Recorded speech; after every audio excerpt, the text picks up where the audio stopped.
आता या हॉस्पिटलचे स्टाफ सांगत होते आम्हाला हे सगळ्या गोष्टी आमच्या इथं बाकी आहेत, तर ते झालेले नाही आहे.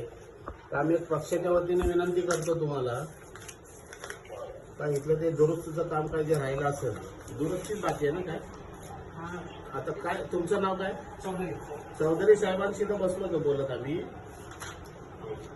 आता त्यांच्याकडनं काय घेतोय डॉक्युमेंट्स आम्ही, तर दुरुस्तीचं काय राहिलं असेल तर करून द्यावा ही विनंती आहे तुम्हाला आमच्या बदलापूर शहर राष्ट्रवादीच्या वतीने. हां, ते घेतो ना आम्ही त्यांच्याकडनं लिस्ट घेतोय, काय काय करायचंय ते लिस्ट घेतोय त्यांच्याकडून. हो हो हो, ते सगळं त्यांच्याकडनं बनवून घेतोय आणि तुम्हाला मग पाहिजे पत्रव्यवहार करू आम्ही त्याला. तेवढं साहेब ज्या एक आरोग्याचा प्रश्न आहे तिथं काही राहिला असेल, काही प्रॉब्लेम असेल तर करून घ्या तेवढं. चालेल, धन्यवाद धन्यवाद साहेब.